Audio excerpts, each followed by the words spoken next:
Thanks for tuning in to Proline TV as we get ready for the Michigan FireKeepers Casino 400. Going to be an earlier start than normal. I can't believe it. A 2 o'clock start on a Sunday. Who would have thought about that, huh? And that meant that we got ourselves an earlier start in practice and qualifying on a Saturday, which is why I'm recording this actually even before 1 o'clock on Saturday. So let's get right to it. Let's do what we did last week. And this, actually, should we? No, let's not. Let's change this up. Not that we were really changing it up, kind of going back with what we did previously. And that is, let's start with the qualifying efforts first. And the reason we're going to start with the qualifying efforts first is because this is really the main stat. This is what we care about going into tomorrow's race. Okay. And that is because 14 of the last 19 winners at Michigan started in the top 10.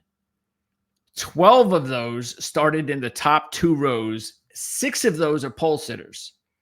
Okay. Now we haven't had a pole sitter win in the last 7.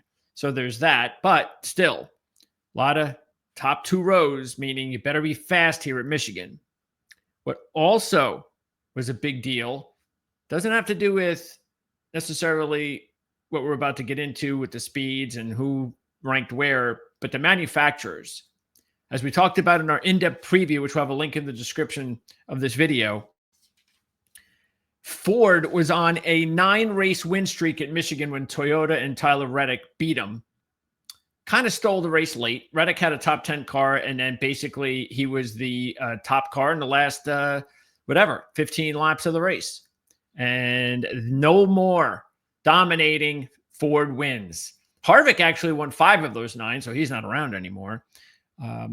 But the other thing that we found out, which was pretty important when we went over the times on Tuesday, and that is the fact that even though Ford dominated here in the last 9 before last year, if you just look at the next gen, okay, just the last 3 races, Toyota has been the dominant manufacturer on Saturdays.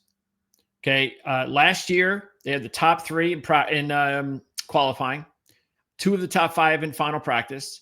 2023, Toyota had 3 of the top 5 in qualifying, the top 2 in final practice. And 2022, Toyota had the top 3 in qualifying and the top 5 in final practice.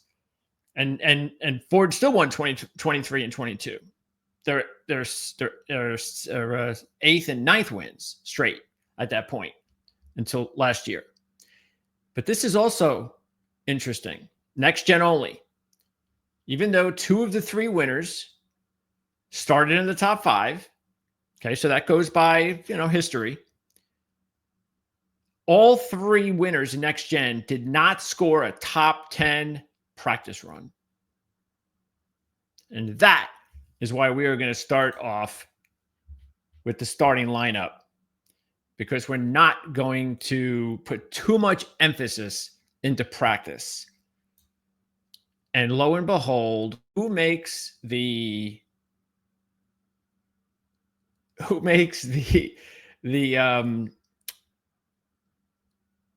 thumbnail easy for me for 2 straight weeks? I don't have to change it. And that's Chase Briscoe. I don't have to change Chase Briscoe's thumbnail. Thank goodness, Chase. You look good on there. So yes, Chase Briscoe, again, 3 straight poles. Now he was 18-1 coming in. So, and the other couple of weeks that he was on the pole, the odds dropped just a little bit. They didn't drop dramatically. I'm not going to hold it till the end. Look at that. Chase Briscoe for final practice, fastest. How about that? Chase Briscoe not only on the pole, but he was also the fastest in practice. But this is what Chase has been doing the last several weeks. And yet, he's not able to duplicate that kind of domination on Sundays. And taking a look at Chase coming in, I mean, he was 18-1, yeah, but And the negative, I remember that Chase is in he's a completely different team, a better team, a completely different car, a better car. His average finish in 4 Cup races prior to this year was 23rd. His average start, though, was 21st. So now he's on the pole and fastest practice. So we really shouldn't care about what he did there. I mean, I think he was 150 to 1 in this race last year. So, yeah, I don't think that really matters too much. The question is going to be how far will the odds drop, and should it really be that significant for you? Should the fact that Chase had no prior history here, even in the other weaker car, should that matter? And I think it does matter a little bit. I really do, because if you look at it, yes, he's in a much better car. He's going to have a much better result. We got all that. But even in a weaker car, Chase still had moments, the last couple of years. How do you think he got the gig? Because he showed moments. There were some tracks he was good at and some he wasn't. And this was a track he wasn't good at. So can he just, on a dime, put together, 200-lap race? Much more different when he hasn't ever come close to doing that before, just because he's got in a better car with a better team. Now, at some point, it'll work. You keep putting yourself in this position, it will work. And the odds, again, I don't know where they're going to drop. I honestly don't think they're going to drop that much. I think you probably still should get around 12 to 14 to 1, I would guess. Anything lower than that, and I'm not interested. But if you can get, anything in 12, 14, 16, even maybe it stays at 18. I got no idea. I don't think it will. But it's not a bad idea. I didn't take him on Tuesday, but I would think of taking him now as long as I'm getting some decent odds. But I'm still not going to go crazy over him because he doesn't have any history here. He's done nothing here. But sooner or later, he will break through. Okay. Kyle Busch.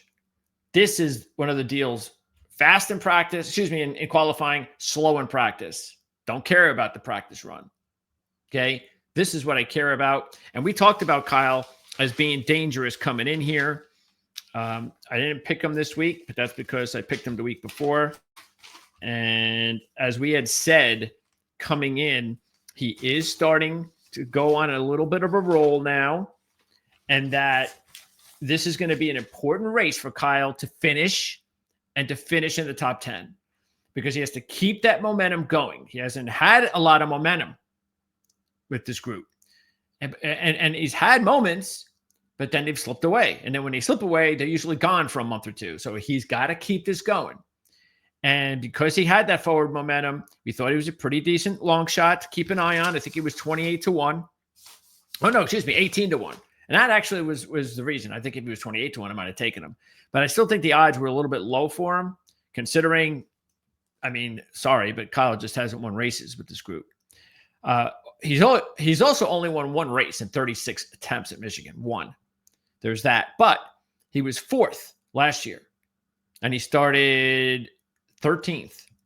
Now he starts 2nd, and he led 24 laps, and he was very good last year in this race. This was a good race for Kyle Busch. So I think Kyle, who has 10 top 10s in his last 12 at Michigan, including 6 top 5s, is a good play here as long as the odds don't get crazy. Same as Briscoe. And I still think it'll be the case because you got the big drivers who aren't going anywhere. So you can't bring those odds down unless you're moving some other odds up. You just can't do it. So I think Kyle and Chase are still going to be pretty decent, 14 to 1-ish range. And I think they're both a good play. Take them both. I think you can do worse. Denny Hamlin, that was my top pick. Byron was CJ's top pick.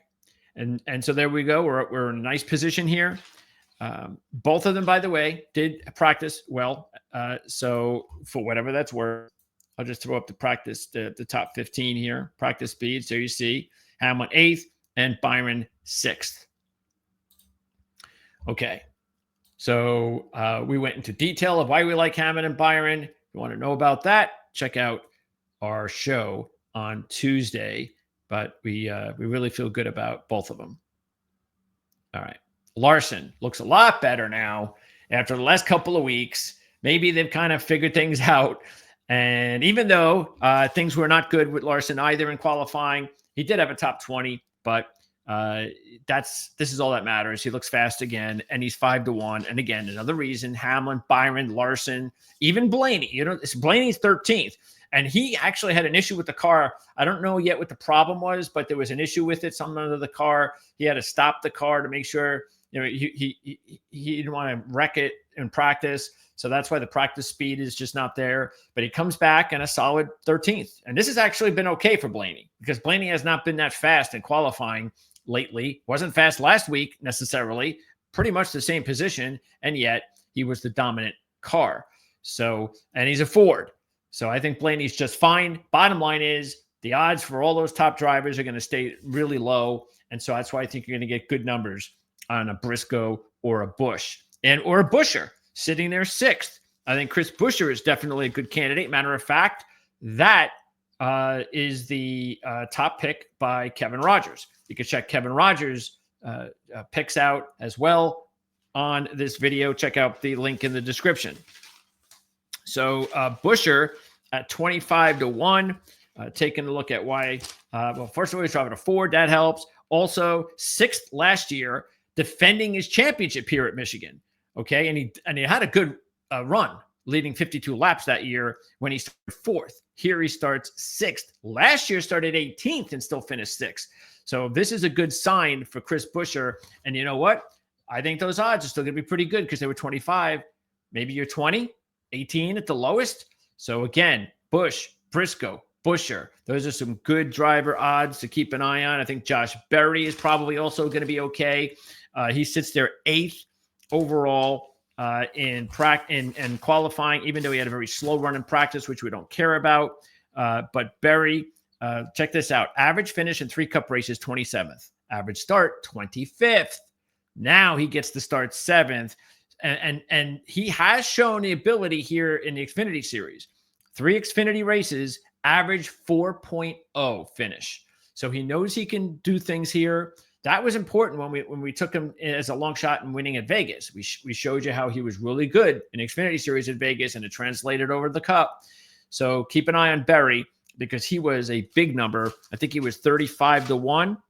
Yes. So you're still going to get a good number on Berry, a big number on Berry, maybe 25-1 at the lowest. So that's another good one to take. Ty Gibbs. We thought Ty Gibbs was a good long shot. 11th in practice, 8th to start.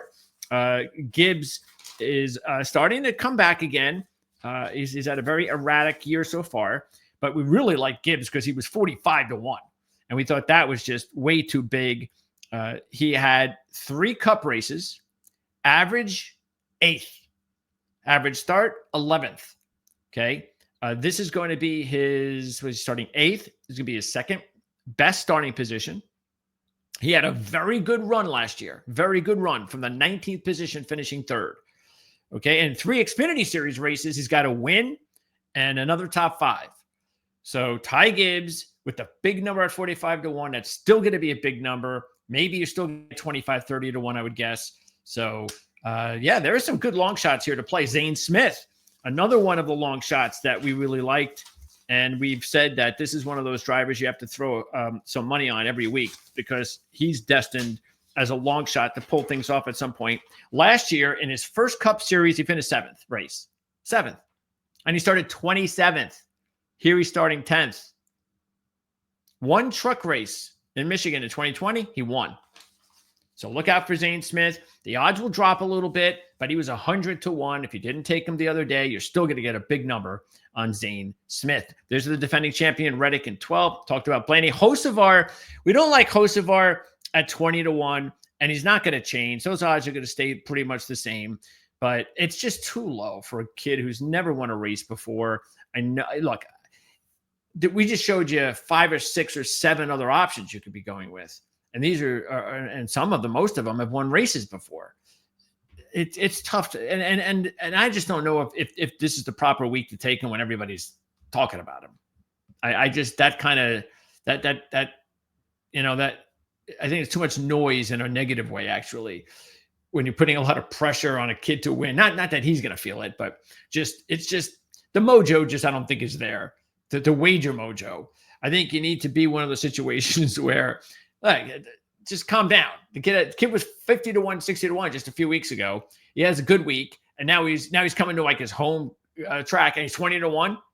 And by the way, Carson Hocevar usually qualifies and practices in the top 10, and here he is in 14th, though he did finish 12th in final practice. But still, this is actually a little bit slow for Carson normally.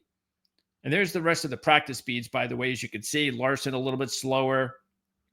There's Blaney at 26th. Logano was slower. Berry was slower. Busch was very slow. So don't care. Just don't care about those speeds. I don't think it's going to be anything that we need to worry about. And then here are the rest of the drivers for qualifying. All right. So anybody else? Let's see. I mean, Bubba's also. I shouldn't even skip Bubba because he was 28 to 1. And we thought Bubba was also a pretty good value. If you look at Bubba, he has 48 laps led ever. And it happened in the last 3 next-gen races. He's led at least 5 laps in all 3 races, including 21st and 22nd and 22 laps. So that's pretty good. He was on a pole in 2022, finished second. And he also was pretty decent in Xfinity. So, yeah, I think Wallace is going to be a nice number. This is not a bad race to kind of go out and just gobble up long shots. I just think there's so many options and anything can happen here. So Briscoe, Busch, Buescher, Berry, Gibbs, Wallace, Zane Smith. If Hocevar is still 20, that's a long shot. Let's see. Who else? I mean, Jones, Priest, disappointing. Keselowski, disappointing. We were hoping for them to do better than that. They didn't. But those were long shots that we actually took. Matter of fact, I took Jones and CJ took Priest. Bell, that's the most disappointing of the big drivers, starting 25th. And even though he was second fastest in practice, that's not supposed to matter as much. So Bell, very disappointing start. You know what? It's not going to matter. He's still going to be 8 to 1, something like that. Not going to matter. And Logano also pretty disappointing overall, but that's okay. Logano has shown that, especially he's driving a Ford. And the only thing was he was 14 to 1, so I wouldn't like him at 14 to 1 now. But maybe you can get a few extra points there because he doesn't have fast speeds here so far today. Neither did Chase Elliott. Chase Elliott continues to be slow on Saturdays. Overall, Bowman was better in practice, but again, we don't care about that. He's got a big number, but don't forget this too. And this, I talked about Toyota. I talked about Ford. If you're thinking of taking Chevys, I would just go myself. I think this is a good week to go just long shot Chevys. That's it. Because Chevy hasn't shown, they haven't had the type of top speeds like Toyota in next gen on Saturdays. They didn't win a race like Toyota last year. So they haven't won a race here since 2017, I think it is. Chevy, 2017.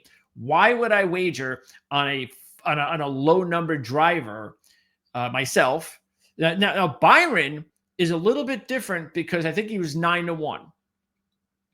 And with Byron, and again, we broke down Byron the other day, as I said, but trust me, Byron, the main thing to like about Byron was that he really could have and probably should have won the race last year after it went to overtime. Reddick should have won before overtime. Byron should have won in overtime, but in the last restart, he did not get pushed properly as the leader on the outside. And Keselowski was pushing him, and he got off to a bad start, spun the tires or whatever. So he had no push momentum. Reddick had push momentum, took the lead on the restart, and won the race.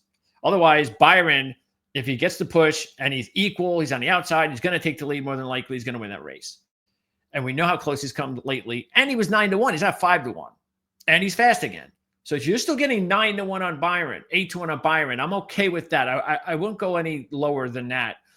But then I want nothing but long shot Chevys. So I would not take Larson this week.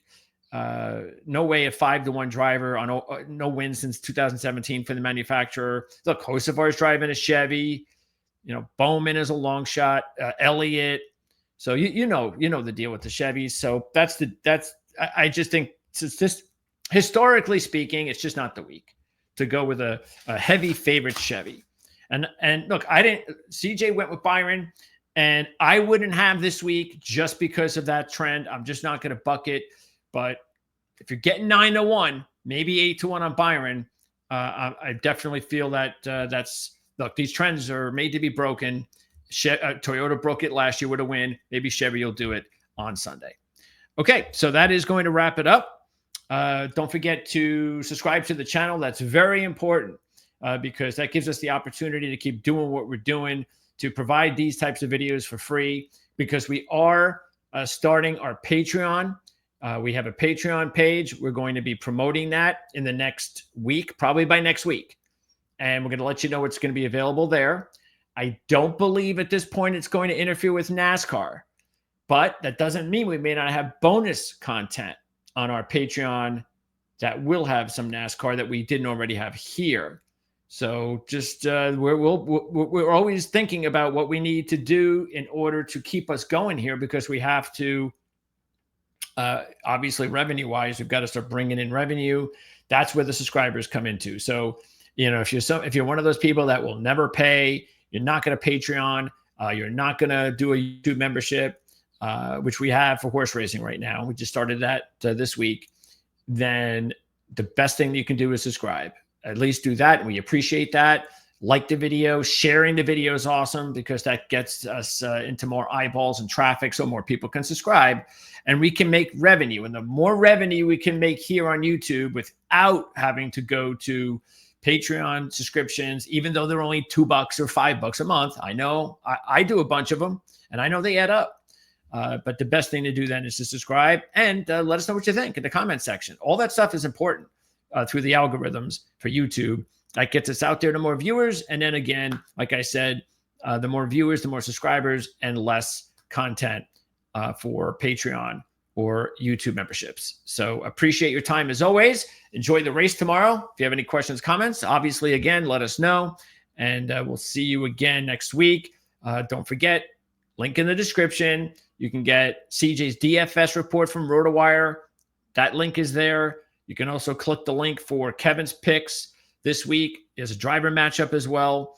And our in-depth show, our hour show, where we go into everything regarding what happened last week in NASCAR, and also what we thought about all the drivers and everything else this week here at Michigan. So thanks for tuning in. We'll see you next time.